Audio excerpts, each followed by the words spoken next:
Buka tenda teriak, hei, yang Surya Kencana, aing incu maneh. Nah, tonga ganggu aing. Terdengar tuh seperti suara orang banyak sedang lari-lari gitu, deg deg deg deg deg deg deg deg gitu kan. Nah, ketika lebih dekat, suara itu seperti suara kuda. Seperti suara kuda yang memang banyak kayak di film Kosa itu ya, banyak kayak lagi perang gitu. Kemasukan. Iya. Kita ke sana, dia deket apa? Sumber mata air itu, sumber mata air zaman itu. Dia deket sama di situ. Dia sambil duduk biasa aja, duduk nggak ngerokok nggak apa, duduk. Tapi kayak lagi ketawa ketiwi, kayak lagi ngobrol gitu kan, kayak lagi ngobrol gitu.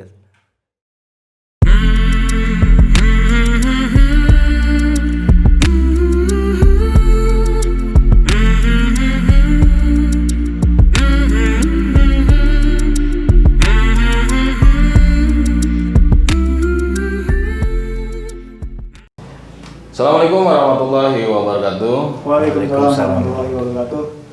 Selamat malam dulur-dulur Pancahaki di seluruh Nusantara. Salam damai Indonesia. Alhamdulillah pada kesempatan kali ini resmi banget. Kita kedatangan sesepuh. Alhamdulillah senior dari Samawe Adventure, Bang Awe. Tanpa Bang Epe Bang ya, karena Bang Epe sedang ada keperluan Bang ya. Yep. Ya, Kemungkinan agak lama. Mungkin. Jadi dalam beberapa video ke depan kemungkinan Bang Epe nggak ikut Bang ya. Lagi ditinggalin sementara. Oke. Mudah-mudahan urusannya cepat kelar gitu Bang. Amin. Dan segera duet lagi dengan Bang Awe. Sebenarnya ini konten nggak sengaja Bang. Ya. Tadinya kan kita memang mau ke acara anniversary-nya Gunung Gede Operation di Gunung Putri. Tapi sebelumnya kita mampir dulu ke teman-teman Baud Hill Bang. Baud Hill. Tempat apa? Baud Hill itu tempat camping yang view-nya keren lah, yang dikelola sama teman-teman di sini yang diketuain sama beliau ini. Itu Bang. Sekaligus beliau ini yang akan cerita pada kesempatan. Tapi sebelum cerita baiknya menjelaskan Baud Hill gitu. Siapa tahu teman-teman tempat camping kan ya? Tempat camping. Siapa tahu teman-teman pengen cari tempat camping yang baru, suasana baru kan. Baud Hill bisa jadi salah satu rekomendasi kan gitu. Oke, Baud Hill. Tapi klarifikasi dulu ya, sebenarnya saya bukan ketua. Lebih ke divisi legalitas lah, legitimasi kayak gitu. Ketuanya ada teman saya Kang Robi, yang sekarang lagi di kerjaannya. Jadi Baud Hill itu adalah tempat camping ground mungkin ya, camping ground yang ada di wilayah Desa Ciloto dengan luas kurang lebih 6.000 meter, hanya 6.000 meter kecil. Nah, Baud Hill ini ada di kaki Gunung Nemo namanya, ya, Gunung Nemo atau yang kita kenal Gunung Beser lah, legenda rakyat Gunung Beser. Nah, kenapa disebut apa namanya? Baud Hill kan, baud itu dalam arti bahasa Sunda itu adalah cemerut. Jadi tanjakannya itu tidak ampun, nggak ada ampun gitu. Dari titik nol kita perjalanan untuk mendaki sampai dengan area campnya nggak ada rata-ratanya, nggak sopan dia tanjakannya gitu. Tapi pemandangannya? Ya pemandangannya kita bisa melihat ke arah Cianjur, Gunung Gede. Kalau ke sana ke arah Jonggol tuh Gunung Batu ya. Gunung Batu, Kota Bunga. Ya, gitulah. Ngebayang kalau pemandangan malam sama pagi ya. Iya, view-nya keren. Ya, kalau misalkan masih penasaran bisa ini aja, bisa kepoin IG kami juga. Baud_Hill gitu aja. Nanti ditaruh kan. Siap. Sekalian. Ya, kita aja. Siap. Enggak. Ya seperti yang tadi saya bilang Bang. Jadi dia ini mau cerita tentang kejadian tahun 2007. Saya juga tahu sedikit terlibat saya di situ. Terlibatnya apa? Karena dia konsultasi ke saya.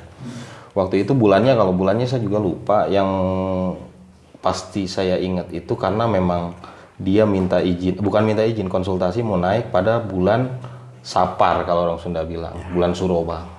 gitu. Ya, waktu itu saya kasih ini juga, artinya bukan ngelarang, karena memang pendakian juga nggak ditutup.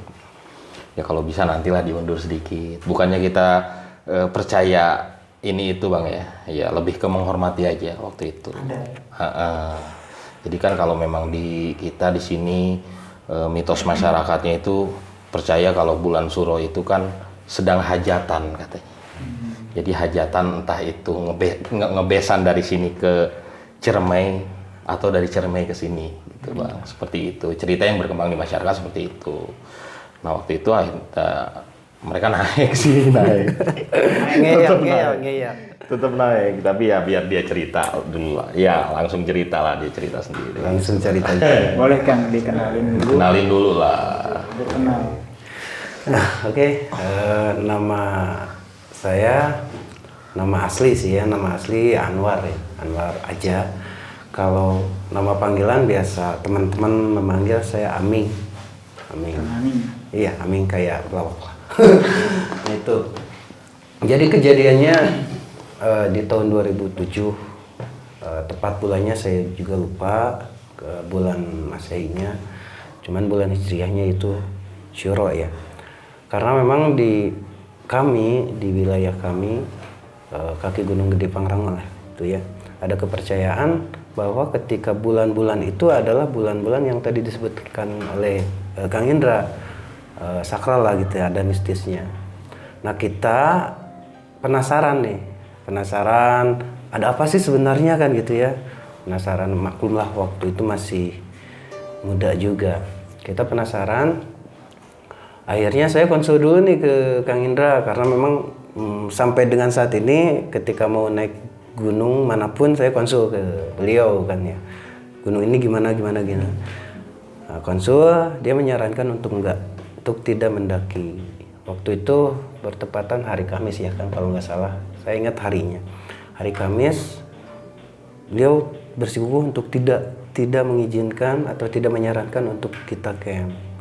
Nah, adalah teman saya yang namanya Fajrin sama Arsa. Kebetulan kita naik cuma 3 orang. Ganjil tuh. Iya, saya, Arsa, dan Fajrin. Fajrin dan Arsa tergolong gimana ya? Jadi nggak terlalu percaya tentang hal-hal mistis kayak gitu. Nggak percaya. Ya udah, akhirnya 2 lawan 1 kan ya. Ya udah, kita putusin untuk tetap mendaki gunung. Hari Jumat jam 7 kita berangkat dari rumah, sampai dengan kebetulan waktu itu jalur Putri. Sampai ke Putri kisaran jam 8, jam 9-an lah ya. Kita biasa urus perizinan ya. Dari sana salah seorang petugasnya nyaranin kita, silakan untuk camp, tapi jangan camping di puncak. Karena waktu itu cuaca sangat tidak baik gitu ya, sangat tidak baik. Ditakutkan ada badai dan lain hal. Ya udahlah. Selesai itu kita naik sampai dengan gerbang pertama itu apa namanya? Lupa. Pos lama. Operasi lama. Nah, di sana kami nemu ayam hutan. Ayam hutan dulu nih. Kita kejar dulu ayam hutan sampai lewat jalur. Kita kejar. Ayam hutannya nggak kekejar, malah kita melihat ular ngelewat gitu kan. Ngelewat ular. Kata orang sini sih, kalau misalkan kita ngedaki atau jalan-jalan kemana lihat ular terus dihiraukan, itu biasanya akan terjadi hal-hal yang tidak diinginkan biasanya, kata orang tua di sini. Ya udah, kita balik lagi ke jalur utama. Langsunglah kita naik. Alhamdulillah gak terjadi apa-apa selama di trek. Paling hujan normal lah ya, tidak terjadi apa-apa. Sampainya kami di alun-alun, kisaran jam 4 lah, gak terlalu sore. Di alun-alun Surken Timur kita terus ke barat, ngambil air. Tadi kan rencananya mau camp di Surken Barat aja kan, dekat dengan sumber mata air. Tapi teman-teman saya mending di puncak aja sekalian. Karena memang kita kan tuh tidak lintas. Rencananya nih naik Gunung Putri, turun Gunung Putri juga. Jadi kita nginep aja di puncak. Jadi besok pagi-pagi kita turun ke Surken, nikmatin Surken lah sebelum pulang. Rencananya seperti itu. Ya udah, akhirnya diputuskan untuk naik di ngecamp di puncak Gunung Gede gitu. Gunung Gede sebelah mana? Sebelah timur ya. Sebelah timur karena pohon-pohonnya kan kalau sebelah timur lebih pendek ya. Di puncak itu lebih pendek, ada space buat satu tenda. Kita ngecamp di sana. Masak-masak biasa, normal lah kayak seperti biasanya. Jam 8 malam, kurang lebih jam 8 malam, badai kenceng banget sampai angin tuh kedengar seperti suara ombak kayak. Angin tuh apa? Iya, kena tebing, duh kan gitu. Udah. Sampai naik ke tenda kita yang ada di space di timur kan nggak terlalu rapat tuh ya vegetasinya. Hingga tenda kita patah frame-nya satu. Nggak lama kemudian ada salah seorang yang datang ke kita. Ya pendaki di salah satu mahasiswa lah ya. Kelompok atau? Ya kelompok banyak orang. Datanglah ke kita. Nyaranin kita untuk turun. Terserah mau turun ke Kandang Badak atau mau turun ke Surken. Kita pertimbangan kan ke Kandang Badak dari puncak itu kisaran 2 jam ya. Pasti capek kan gitu. Ya udah kita putuskan buat tidur di Surken aja. Kita turun lagi tuh di Surken malam itu. Ketika packing turun lagi ke Surken. Nyampe di Surken, bangun tenda lagi di dekat Jamban, mata air Jamban atau mata air Keramat ya di barat. Kita bikin kopi biasa. Salah satu teman saya waktu itu si Arsa sakit, tiba-tiba sakit dia. Kayak kram dari pinggang sampai dengan ujung kaki itu gak kerasa apa-apa dan gak bisa digerakin dia tuh, gak bisa digerakin sama sekali. Jadi ya diurut lah kita diurut, udah diurut, dipanasin biasa, tetap aja nggak pengaruh gitu. Udah pakai minyak kayu putih, pakai balsam, tetap nggak ngaruh sama sekali. Sampai pakai salon pas tetap nggak ngaruh sama sekali. Nah, sleeping bag saya sama sleeping bag Fazrin dikasih ke Arsa. Akhirnya Arsa bisa tidur, tinggal kita berdua nih, saya sama Fazrin. Waktu itu kita ngopi lah di dalam tenda ngopi. Nggak lama kemudian terdengar tuh seperti suara orang banyak sedang lari-lari gitu. Gitu kan. Nah, ketika lebih dekat, suara itu seperti suara kuda. Yang memang banyak kayak di film Kosa itu ya, banyak kayak lagi perang gitu. Kayak pasukan gitu. Iya. Sampai kita berlindung gini, ngelindungin kepala gitu ya. Merasa takut ditabrak kuda gitu. Iya, karena memang kita berpikirnya itu kuda asli. Ketika kuda lewat tenda kita nggak ada apa-apa, cuman kerasa di tenda kita tuh seperti tergoyang angin aja, gitu aja. Ada empasan aja. Iya, ada empasan aja. Yaudah kan kita cek keluar, ternyata nggak ada apa-apa, tetap sunyi gitu. Karena nggak ada satupun orang yang ngecamp di sana waktu itu. Udah. Nah, Arsa kebangun lagi nih, dia meringis kesakitan, sakit perut, sakit kaki dan lain sebagainya. Kita kan berusaha ngobatin hingga akhirnya Fazrin emosi lah gitu kan. emosi, dia buka tenda, dia keluar, dia teriak-teriak. Ya kurang lebih teriakannya kayak gini lah. Tong ganggu aing. Aing mah orang dia, tong ganggu aing mah orang dia. Ya babaturan aing tong dinyeri-nyerikeun gitu kan. Ya udahlah, masuk lagi. Saya kan nggak terlalu respon tuh kan ya. Waktu itu mungkin karena memang buat ngelampiasin emosi aja. Arsa tetap meringis kesakitan waktu itu. Meringis kesakitan, saya kan buatin teh dan lain sebagainya kan gitu. Ditanya apakah sakit perut pengen pup atau apa, atau sakit kaki gimana, kerasa lagi. Enggak, dia meringis kesakitan. Fajrin yang tadinya terus ngurutin kakinya gitu kan, keluar lagi dia. Nah, dia teriak lagi, dibuka tenda teriak, hei yang Surya Kencana, aing incu maneh.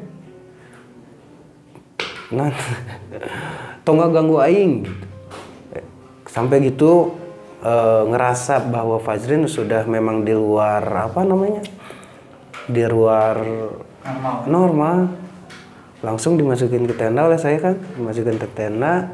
Sin, jangan sampai itu sontra, apalagi masyarakat Jawa Barat kan ketika mendengar Eyang Surya Kencana itu sangat dikagumi dan dihargai kan, disakralkan gitu. Oh, tapi cenah ge babaturan aing tika bisa kieu, tika geuring kieu, tika lumpuh kieu kan gitu. Tetep dia emosi ke Eyang Surya Kencana. Udahlah.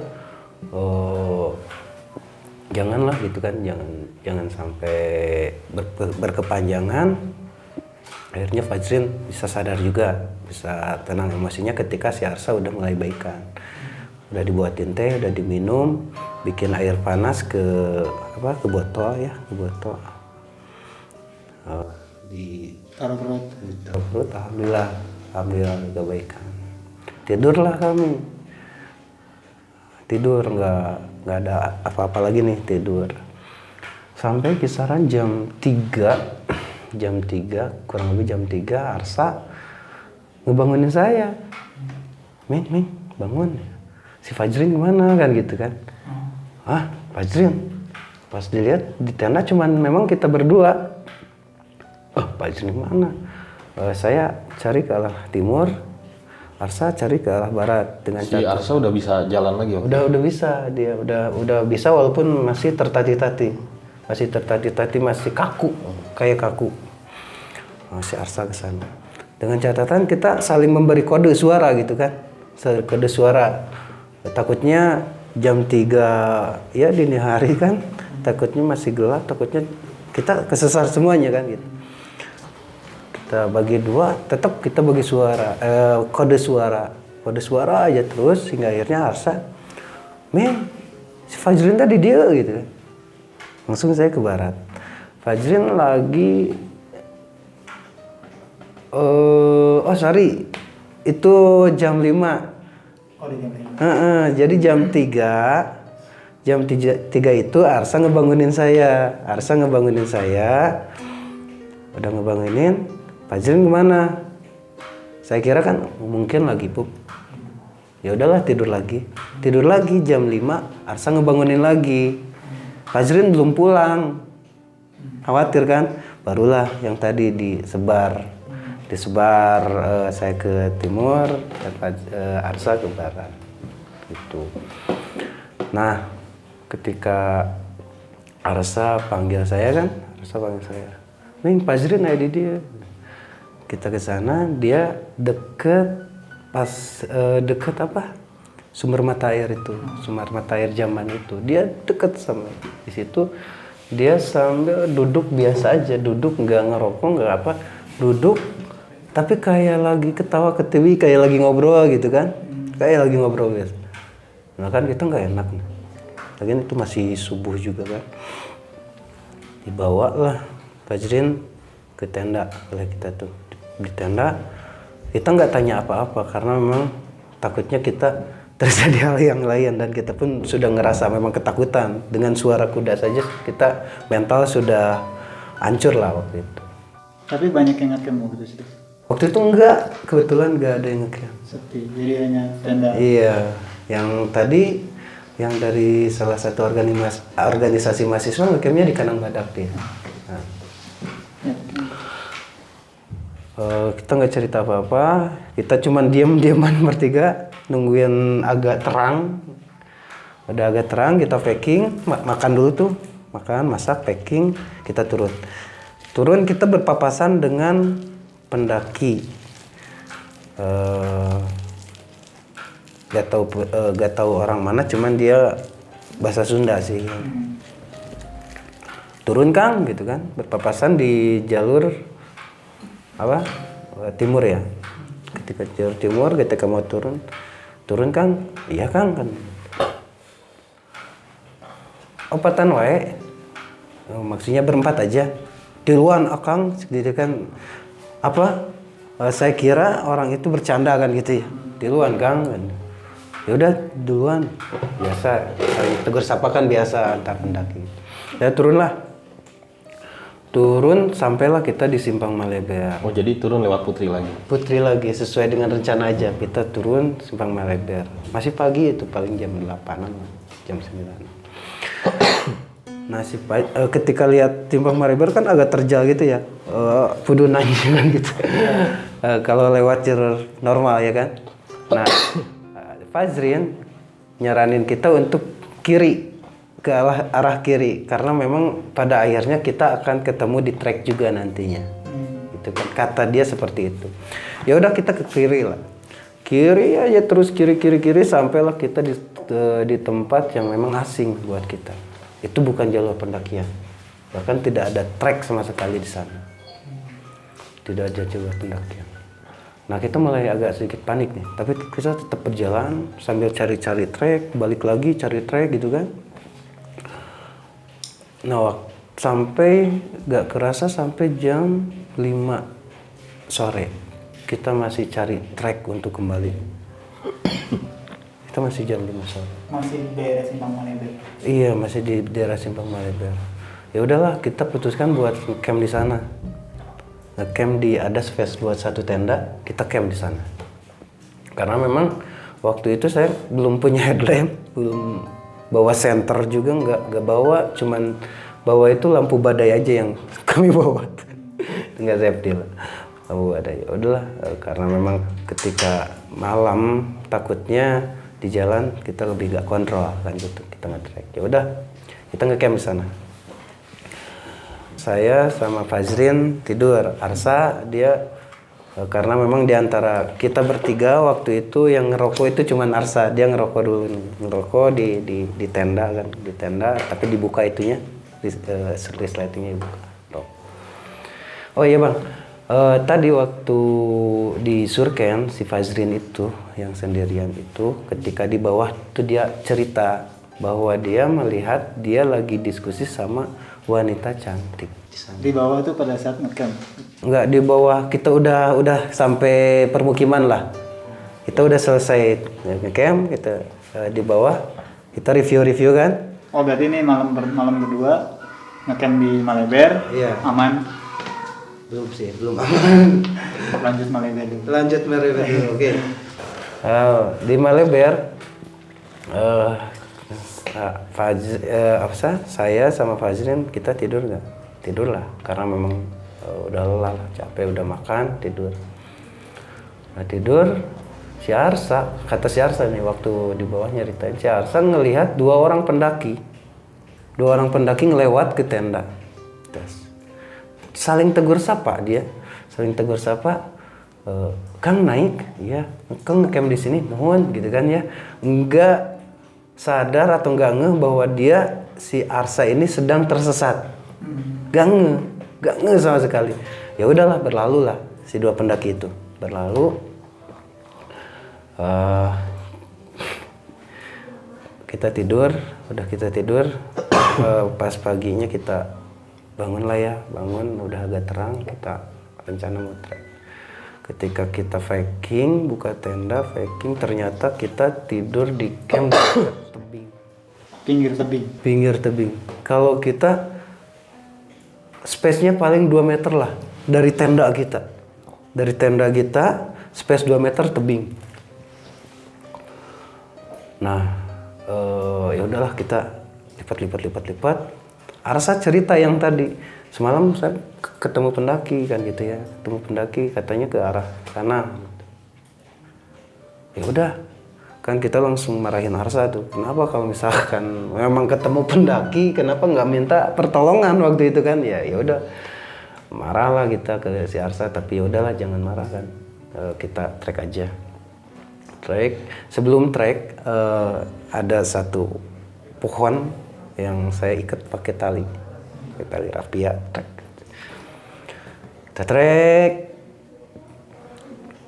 Nah, nemunya itu lagi, pohon yang kita kasih tali. Iya. Sampai sekali teman-teman ngeh 2 kali ngeh. Yaudah, kita duduk aja dulu, kita istirahat dulu karena memang stok air kita udah menipis lah, tinggal setengah botol lah, gitu. Nah, si Arsa adzan karena memang kalau kita tersesat di gunung, kita azan di 4 penjuru. Kita punya kepercayaan seperti itu karena memang orang tua terdahulu kan seperti itu. Arsa azan lah 4 penjuru. Azan pertama kabut tuh turun gitu kan, kabut turun. Azan kedua alhamdulillah normal, ketiga sampai keempat alhamdulillah normal. Kita jalan lagi. Apa yang kita bisa baca, doa apa yang kita bisa baca, kita baca. Kita jalan lagi, nemu lagi itu Pohon yang sama. Ya, kan gitu. Kita hampir pasrah. Udah nangis juga waktu itu kan. Udahlah. Tapi kalau kita tidak bergerak, kita nggak bakalan tahu kan gitu. Ini bukan jalur trek kan gitu. Nah, jalan lagi. Gak lama kemudian, berarti keempat kali kita muter ya. Keempat kali muter, kita langsung nyampe di pos Simpang Maleber, tepat di bawah merek pos Simpang Maleber. Kalau sekarang ada warung kalau sekarang kan, tepat di sana. Nah kita syukurlah, alhamdulillah syukur. Kita gimana nih? Kita mau lanjut turun trek Putri atau gimana? Kita berembuk lah bertiga, setelah berembuk kita mutusin trek paling aman itu adalah trek jalur Cibodas karena waktu itu Gunung Putri kan tidak terlalu besar kayak sekarang ya. Cuman apa namanya?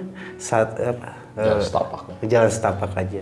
Ya udah, berarti kita pulang ke arah Cibodas. Ya udah. Kita naik lagi.